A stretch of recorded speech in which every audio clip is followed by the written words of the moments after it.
Bienvenidos al Cervatillo, el podcast educativo del Instituto Internacional de Educación Secundaria Medina Azar de Córdoba. Un programa presentado y dirigido por Rafael Mendoza, profesor del centro.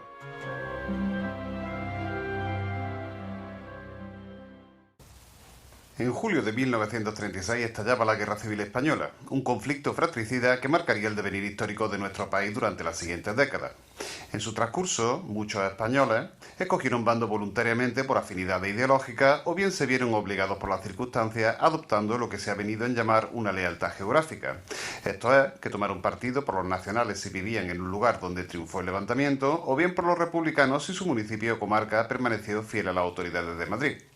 Pero independientemente de las circunstancias que llevaron a uno y otro a escoger bando, también existía una tercera España que no se alineó con ninguna facción, conformada por intelectuales, escritores y periodistas, como nuestro protagonista en el día de hoy, Manuel Chávez Nogales, un profesional conocido por su objetividad e independencia ideológica.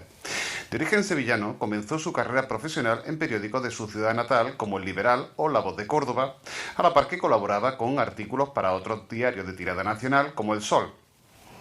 Masón, demócrata convencido y por lo tanto opositor a la dictadura primo-riverista, cuya censura dificultaba su trabajo, aprovechó los años 20 para realizar una serie de giras en avión por Europa, lo cual le permitió conocer de primera mano muchos países, incluyendo la Unión Soviética.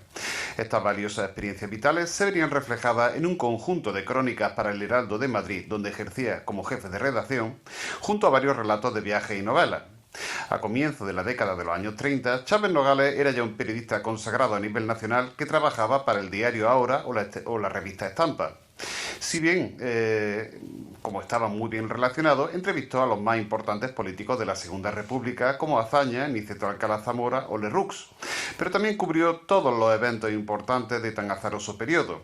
Esto es la Sanjurjada, la Revolución de Asturias de 1934, y todo ello sin dejar de lado su faceta más internacional, viajando a la Alemania nazi para entrevistar al mismísimo Goebbels, el ministro de propaganda nazi, o a Gibraltar para cubrir la llegada del recientemente destronado emperador etíope Haile Selassie.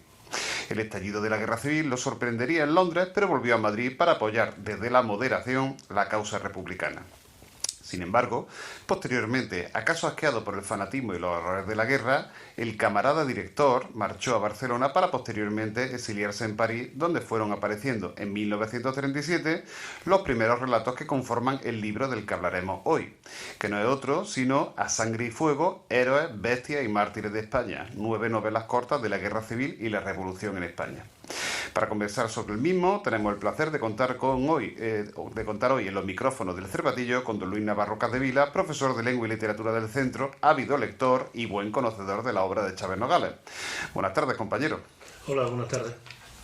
Bueno, pues Luis, la primera pregunta que me gustaría hacerte es ¿por qué A Sangre y Fuego es un libro que todo el mundo debería conocer o leerse? Bien. Quería hacer antes una pequeña introducción.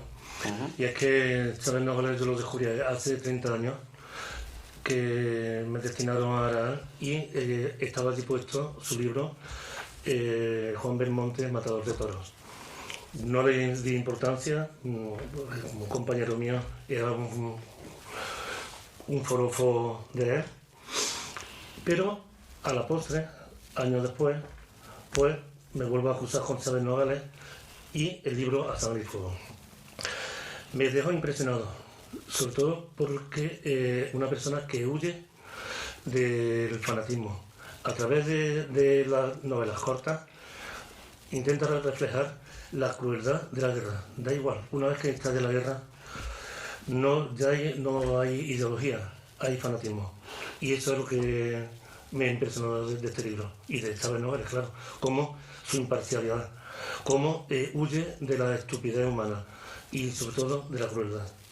Porque está caracterizado como una persona bastante ecuánime. Eso no quiere decir realmente que no tomase partido. Él era republicano, era liberal, era demócrata, pero se da cuenta efectivamente que hay un momento en 1936, después de estallar la Guerra Civil, que la República pierde el control y el fanatismo de anarquistas, comunistas y todos los extremismos en definitiva es lo que le espanta le espanta un tanto, ¿verdad?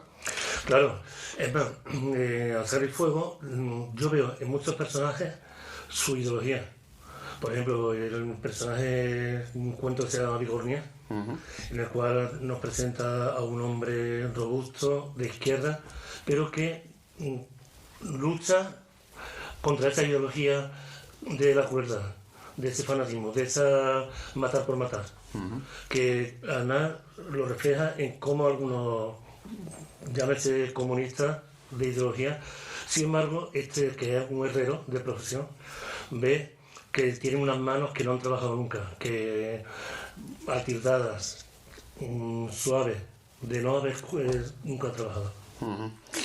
¿Qué es lo que hace a este autor, a Chávez Nogales, un escritor tan sumamente atractivo? Anteriormente estabas comentando que conoces a Chávez Nogales desde hace 30 años, pero es que es difícil conocer a Chávez Nogales antes porque Chávez Nogales, cuando muere en 1944 en el exilio de Londres, pues prácticamente desaparece del conocimiento, del conocimiento como personaje intelectual en nuestro país, y sus obras de hecho no vuelven a reeditarse hasta 1993, o sea que es que estamos hablando de 40 años en los que este cronista, posiblemente uno de los mejores cronistas españoles del siglo XX, ni siquiera ha estudiado en las facultades de periodismo, y sin embargo a partir de ahí empieza a recuperarse su obra, y hoy en día está siendo un personaje pues cada vez más estudiado, ¿no?, y admirado, ¿no? Pero ¿cuál es el misterio de su prosa? ¿Qué es lo que hace que sea tan atractivo? Yo no entiendo que en la facultad nosotros, como filólogos, no hayamos estudiado a Chávez Nogales. Se da mucha importancia, por ejemplo, los artículos, no sé, de Azorín, por ejemplo, los artículos. Y sin embargo, un personaje como Chávez Nogales no se estudia. Que para mí fue un descubrimiento tardío. Yo lo descubrí hace 15 años, 10, 15 años. Y sin embargo lo que me cautivó fue su prosa. Aparte de lo que cuenta, es cómo lo cuenta. Es una prosa pausada, una prosa cadenciosa, una prosa que te va llevando desde la mano. No es nada estridente. Y con una suavidad extrema. Y además que emplea una economía de medios que sin embargo le sale muy bien, porque con muy pocas cosas expresa mucho, ¿no? Y además siempre con una gran emotividad. Lo que pasa es que, y hablo desde mi punto de vista personal, es verdad que hay cierto dolor siempre en su escritura, ¿no? Porque cuando Chávez Nogales escribe, pues hay unos sentimientos siempre a flor de piel, y siempre en todos los relatos queda un regusto amargo, ¿o me equivoco? Pero amargo sí, pero con muchísima ternura. Es decir, yo la obra la conozco bien, vamos a ver, lo he leído casi todo él. Yo de Chávez Nogales describiría una ternura tanto en el contenido como en la forma. El vocabulario que emplea es de extrema ternura. Con regusto a veces amargo, sí, pero muchísima ternura. Y a partir después la imparcialidad que intenta siempre mantenerse, denunciando siempre la crueldad. Y además era un personaje totalmente adelantado a su tiempo, ¿verdad? Y hablo desde el punto de vista de periodista, ¿no? Porque era lo que se llamaba un reporter, que era una figura que estaba saliendo en ese momento. Creo, corrígeme si me equivoco, que en el siglo XIX la gran mayoría de periodistas escribían en la redacción de su periódico y no salían prácticamente a la calle. Cuando no había muchos casos en los que se amarilleaba, como suele decirse, y se inventaban directamente las crónicas o se copiaban unos periódicos a otros. Sin embargo, este señor es un señor de calle, es un periodista de raza, prácticamente coge y va a la caza y captura de la noticia, y está allí y ve los acontecimientos y puede describirlos de una manera como más personal, ¿no?, más objetiva. Este señor, si no recuerdo mal, coge un avión y se marcha por Europa, a la Unión Soviética, a Francia, a Suiza, conoce mundo, va a Marruecos, a Ifni. Un personaje interesantísimo sin duda alguna. Sí, no, totalmente. Pero además, por ejemplo, La Sangre y Fuego, la mayoría de los relatos, si no todos, estoy ahora mismo, son recogidos. Es crónica, no es invención. Es crónica, quizás un poco adornada, pero es crónica. Y lo que tú comentas de Rusia, claro, él quiere ir a Rusia para conocer de primera mano cómo se vivía allí. Tenemos que tener en cuenta que, por ejemplo, en la izquierda española incluso años posteriores, en los años 70, yo tenía amigos, y tengo actualmente amigos, que tenían idealizada la vida en Rusia. Pero hasta tal punto que ellos decían que todo lo negativo que después ha salido a la luz, decía que eso era propaganda capitalista en contra de...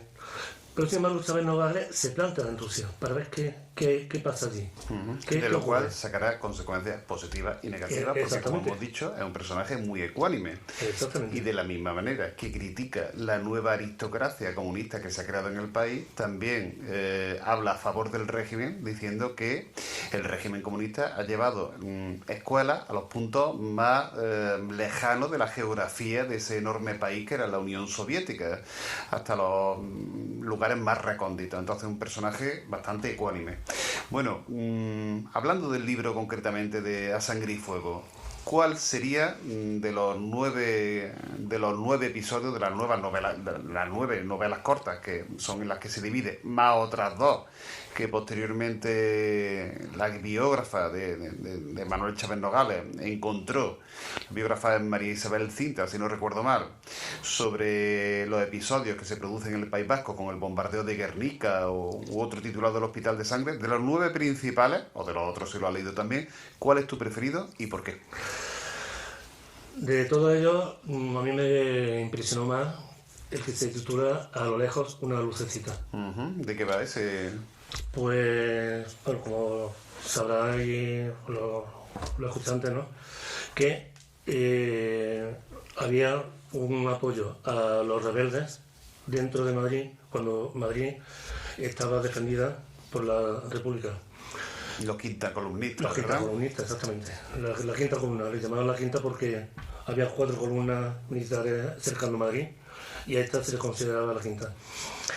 Que era apoyando a los rebeldes que asediaban Madrid. Bien, me impresionó porque describe muy bien cómo se comunicaba esta quinta columna a base de luces de noche con el ejército rebelde, el ejército que asediaba. Y cómo poco a poco van descubriendo quién era el que... Hombre, es cruel, porque al final acaban matando a esta persona, pero aún así la descripción que hace de la situación es tremenda. Tiene varios relatos en Madrid, también hay uno particularmente duro, Masacre, que relata también la situación que se produjo realmente de cómo cuando las tropas sublevadas bombardeaban Madrid, había una venganza contra los presos, ¿verdad? Y hay un momento entre padre e hijo, un hijo que es de la causa republicana y padre que está detenido como de la causa rebelde, ¿verdad? O de la causa franquista, tremendamente duro. A mí particularmente me impresionó mucho ese relato. Claro, a mí ese relato me impresionó. Lo que pasa es que el que te he dicho, lo que me gusta es la objetividad, con la que es como si desde fuera viese todos los movimientos que se produjeron durante esas noches, ¿no?, hasta que se descubre. Pero como si tuviese una cámara de cine grabando y fuese ajeno. Es decir, la objetividad de la que hemos hablado continuamente de Chávez Nogales. No afronta decir que había que matar a esa persona, sino que ocurrió. Punto. Hay otros relatos también impagables, ¿verdad? El de los guerreros marroquíes, por ejemplo, que relata la vida de estos personajes que no se conocen tanto, de la Mejala Rifeña, ¿verdad? O, por ejemplo, a mí particularmente como historiador del arte, del Tesoro de Briesca, de un comisario encargado de proteger monumentos, etcétera, de la comisión para salvaguardarlos, intentando poner a salvo del desastre de la guerra civil obras de arte, ¿verdad? Sí.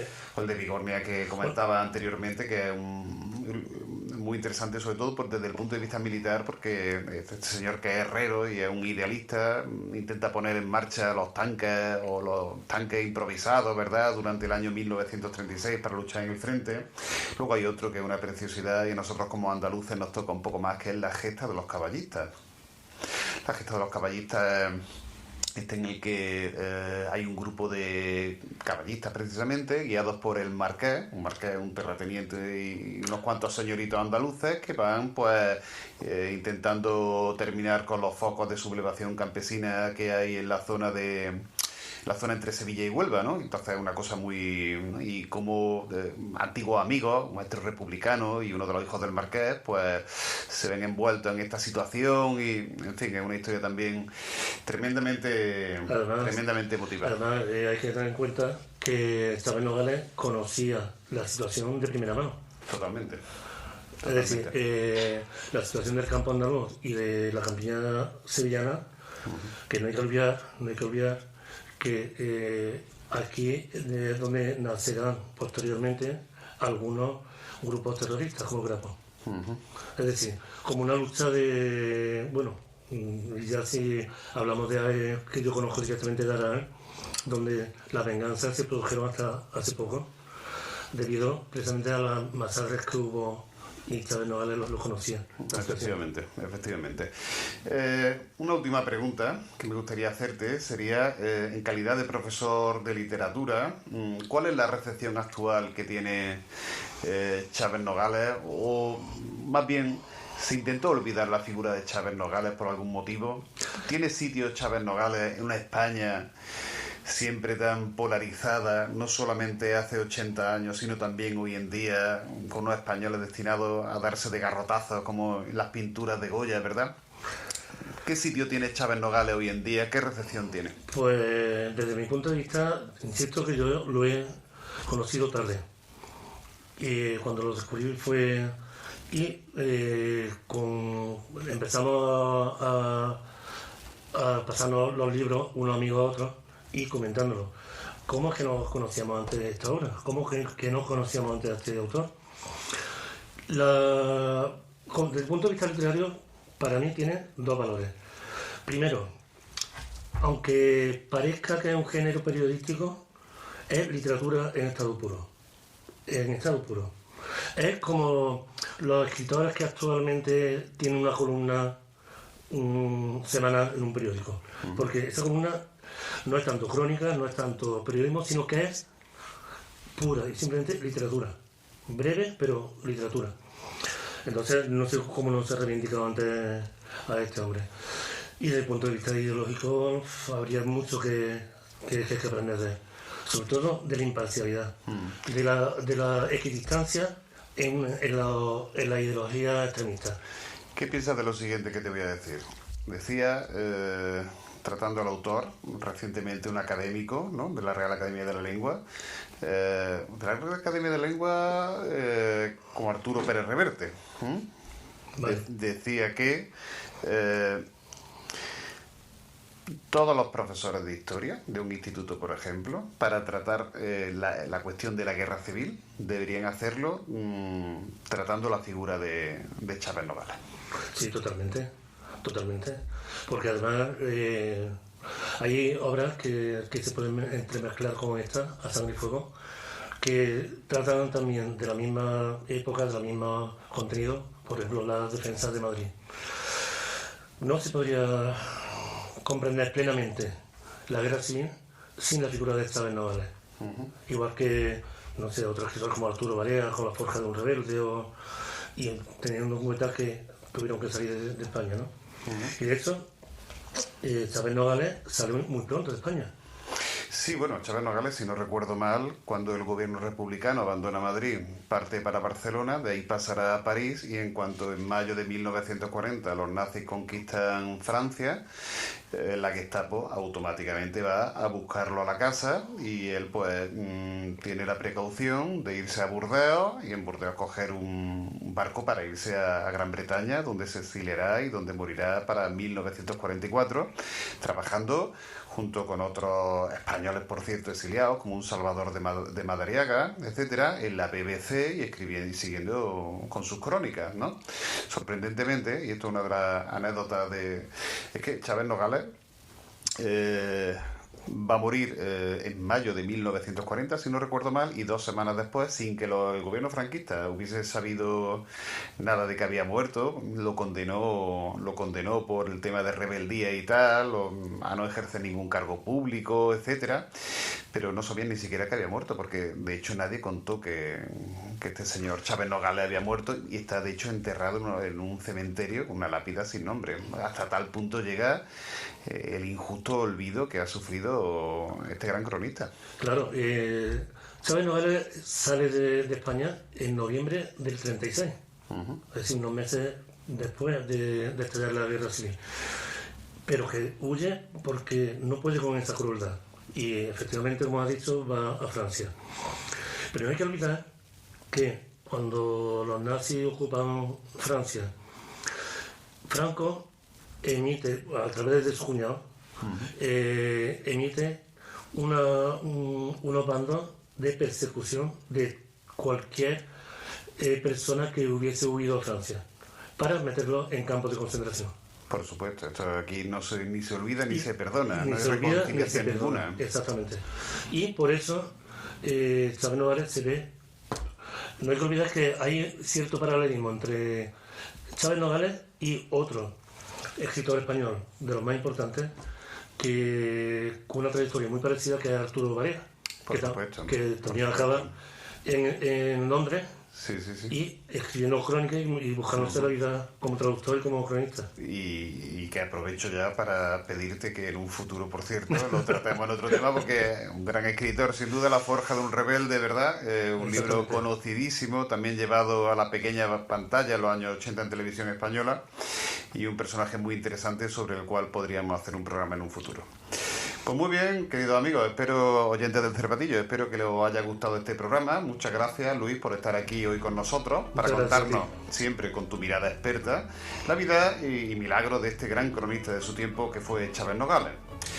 Esto es todo, por tanto, mis queridos oyentes del Cervatillo. Espero que el programa haya sido de vuestro interés y que hayáis aprendido nuevas cosas. Si ese ha sido el caso, no olvidéis suscribirlo y darle un like. Nos oímos pronto en un nuevo episodio y, entre tanto, recuerden, sapere aude.